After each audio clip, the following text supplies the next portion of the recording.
하나님 말씀 시편 69편입니다. 68편에 하나님의 그 축복을 아주 많이 찬양하고 감사했어요. 69편에 오면 아주 고난을 또 얘기합니다. 1절부터 9절까지 고난의 형편을 말하고 이제 10절부터 18절까지 하나님 앞에 간절히 의지하고 구해달라는 간구가 있고, 그리고 이제 마지막으로 세 번째로는 나머지가 하나님의 도우심과 승리를 감사를 찬양하는 내용이에요. 근데 시편이 가장 많이 신약에서 인용되고 있습니다. 22편이 제일 많이 인용되고 있고, 두 번째로 많이 이용되는 게 바로 이 69편인데 신약의 17군데에서 인용하고 있습니다. 그러니까 굉장히 많이 인용하고 있죠. 그럼 주로 이 69편을 인용하는 신약은 주님의 고난에 관해서 주로 인용되고 있어요. 그러니까 다윗이 자기의 힘들고 어려운 그 고난을 호소하고 있는데, 그게 바로 예수님의 그 고난을 그림자로서 표현되고 있다는 사실입니다. 그쯤 이제 하고 오늘 1절부터 9절까지 그 고난의 내용을 한번 보도록 하겠습니다. 그러니까 미리 말씀을 드리거니와 다윗처럼 복을 받는 사람이 없잖아요. 그러나 다윗처럼 또 힘든 사람도 없었어요. 무슨 결론이냐? 힘든 것 없는 수확이 없다. 이마에 땀을 흘리지 아니하고 수확하는 농부는 없는 것입니다. 그러니까 고난을 미워하는 게 아니에요. 나는 가난을 미워하는 놈이 제일 웃기는 놈이라고 생각을 해요. 가난은 미워될 일이 아니에요. 가난은 저주예요. 고난 자체도 원래 죄의 대가입니다. 다만 가난 자체를 멸시의 대상으로 삼아서도 안 되고 자조하는 것으로 돼서도 안 돼요. 가난할 수도 있는 거예요.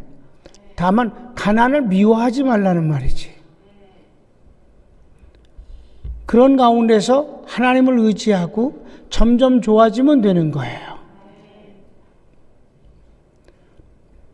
여기 다윗이 이제 고난에 대해서 말하면서도 그 고난이 주님을 사랑하고 섬기는 것 때문에 고난을 받는다고 하면서도 한편으로는 죄 때문이라고 말하고 있어요. 이게 옳은 말이에요. 그래서 우리가 힘들 때 원인을 전부 남에게 돌리고 환경을 탓을 하고 심지어는 하나님까지 원망해서는 안 되는 것이고, 그것이 내게 무슨 잘못이 있길래 이렇게 됐을까라고 생각하는 것은 중요한 것이라는 거예요. 예수님 빼놓고는 다 힘들 때 내가 하나님 앞에 회개할 것이 무엇인가를 찾는 것이 제일 먼저 순서라는 것이지요. 주님을 잘 섬기기 때문에 고난을 받을 수도 있는 거죠, 얼마든지. 여기 다윗이 낭중에 보면 형제들이 자기를 미워한다고 그래요. 실제 그랬어요. 예수님도 형제들이 미워하고 미쳤다고까지 그랬어요. 그럴 수 있는 거예요. 그러니까 고난과 슬픔과 어려움이 꼭 죄 때문만은 아니에요. 그래도 고난을 미워할 건 없다는 거예요. 고난이 있을 수 있는 거지. 이게 무슨 말인지 이해되시죠? 절대로 부정적인 것을 미워해서는 안 된다는 말이에요. 주님은 그것을 고쳐주시는 분인데, 그럼 아름다운 것을 왜 고치시겠어? 내버려 두지. 계속 가난하게 두고, 계속 아파야 되고, 계속 곤고해야 되면 내버려 두지. 하나님은 거기서 고쳐주시는 분이잖아. 구원해 주시는 분이시고, 그분의 구원을 찬양해야지. 부정적인 것을 미워하는 것은 감상주의고 패배주의예요. 자, 이제 그쯤 얘기했으면 우리 내용을 보겠습니다. 1절 시작. 하나님이여 나를 구원하소서. 물들이 내 영혼까지 흘러 들어왔나이다. 내가 설 곳이 없는 깊은 수렁에 빠지며 깊은 물에 들어가니 큰 물이 내게 넘치나이다. 그만. 여기 보면 뭐가 떠올라요, 여러분? 욥기가 떠오르잖아요? 그래, 안 그래? 여러분, 고레배 속에서 거기가 얼마나 미끄덩거리고 위액이 많어. 전혀 깜깜해서 아무것도 안 보이잖아. 헤엄을 칠 수 있는 것도 아니고. 얼마나 힘들겠어. 거기가 얼마나 뜨끈뜨끈하게 사우나는 저로 가라지. 성질 급한 놈은 그걸로 죽어, 거기서. 그런데 그가 그 고기 뱃속에서 기도하는 내용을 봐. 2장을 보면은. 거기서 하나님을 찬양한대잖아. 회개하고 찬양한다고. 그랬더니 안 가려고 그랬던 그곳에 가서 니네 가서 토해냈어. 고기가. 그래서 그냥 걸어가지 않는 것만도 다행이야. 빨리 가서 고기가 빨라갖고.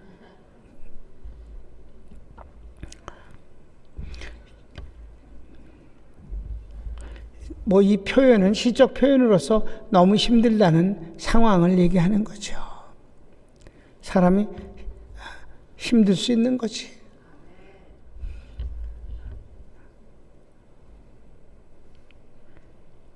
다윗이 이렇게 어려운 게 많았어도 항상 69편의 마지막도 승리와 감사와 찬양을 올리는 거예요. 좋아진 게 아니야, 하나도. 이게 중요한 거예요, 이게. 하나님이 아버지니까, 하나님이 나의 구주시니까, 힘든 상황이고, 하나님이 날 도우시는 거에 대한 믿음은 믿음이고, 그게 모순되는 거 아니냐? 아니다. 힘든 건 힘든 거지. 그러나 힘든 것 가운데서도 하나님 앞에 기도하는 것이고, 하나님이 나를 인도해 주실 것에 대한 소망을 갖는 건 또 그것이지 하는 거예요. 그러니까 이 앞부분엔 징징거리는 얘기예요. 9절까지는. 자, 3절 4절 읽어요. 시작. 내가 부르짖음으로 피곤하여 내 목이 마르며 내 하나님을 바람으로 내 눈이 쉬었나이다. 무고히 나를 미워하는 자가 내 머리털보다도 많고 무수히 내 원수가 되어 나를 끊으려 하는 자가 강하였어. 내가 취지 아니한 것도 물어주게 되었나이다. 억울하며 내가 먹지도 않았는데 물어달라고 그런다고. 억울함. 그 다음에 시작. 하나님이여 나의 우매함을 아시오니 내 죄가 죄 앞에서 숨김이 없나이다. 이것이 중요해. 이게 아까 얘기했잖아요. 어리석음조차도 죄라는 거예요.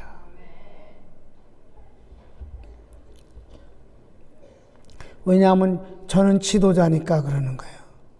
여러분, 지도자가 어리석다는 거는 큰 죄입니다. 지도자가 무능하다는 거 죄입니다. 지도자가 판단을 제대로 못해서 다른 길로 끌고 가는 거는 더 말할 것도 없는 죄입니다. 정말이에요. 지도자가 우매하면 백성은 망하는 거고 나라도 어지러워지는 거예요.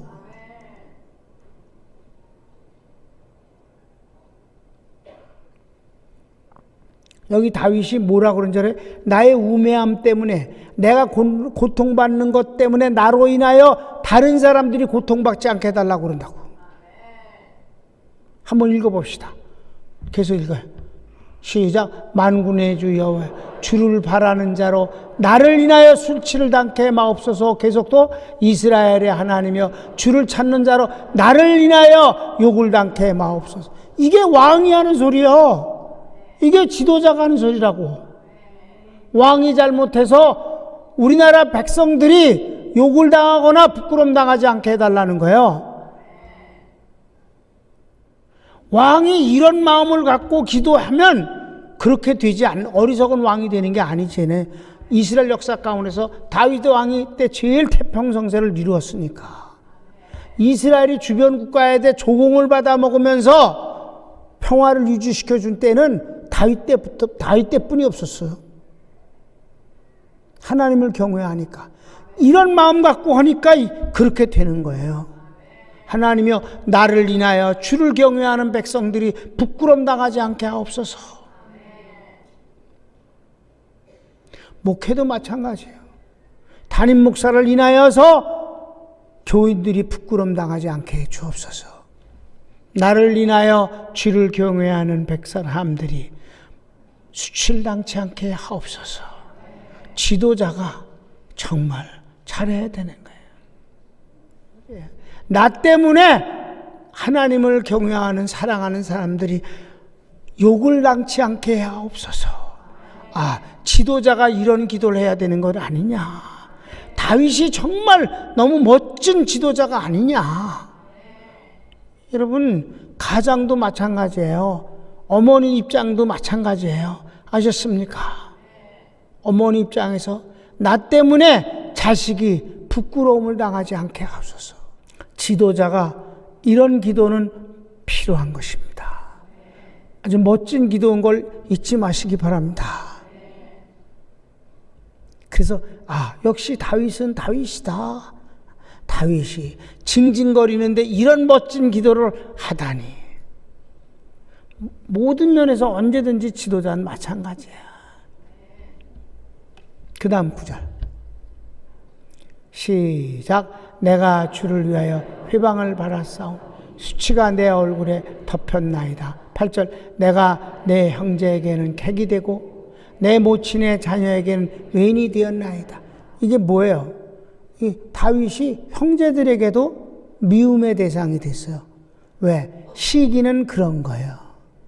사무엘서 한번 볼까?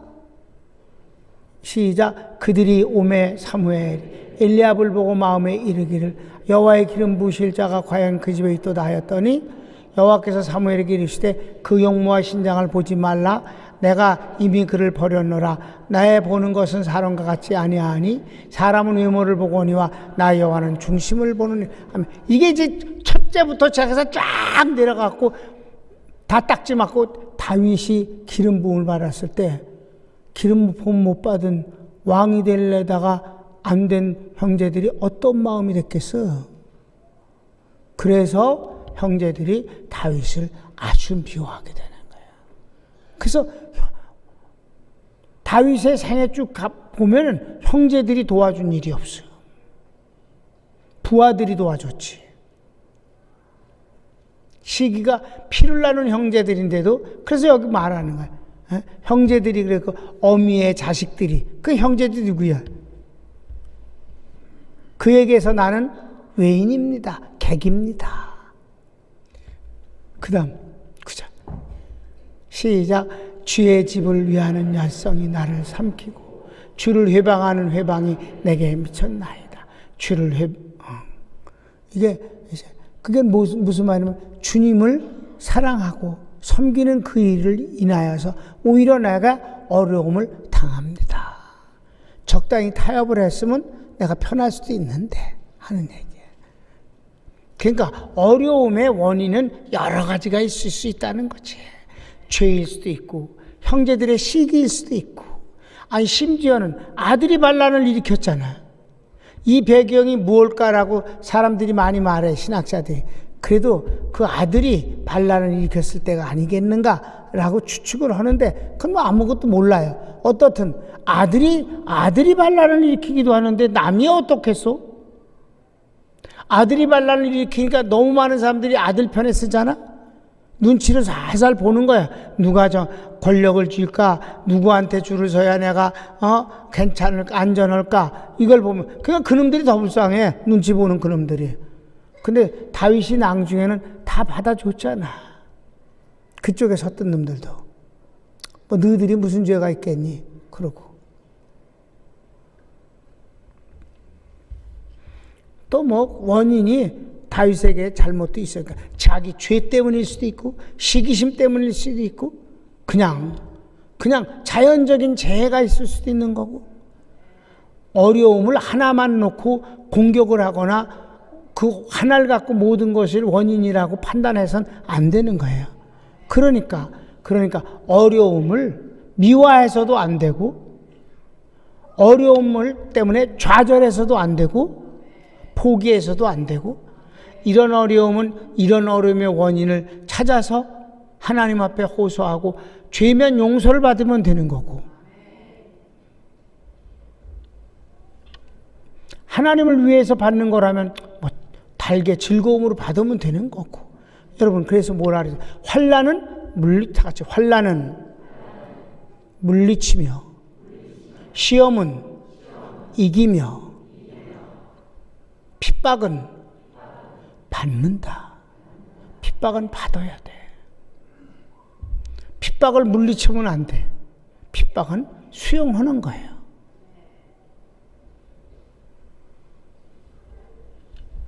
손을 모읍시다.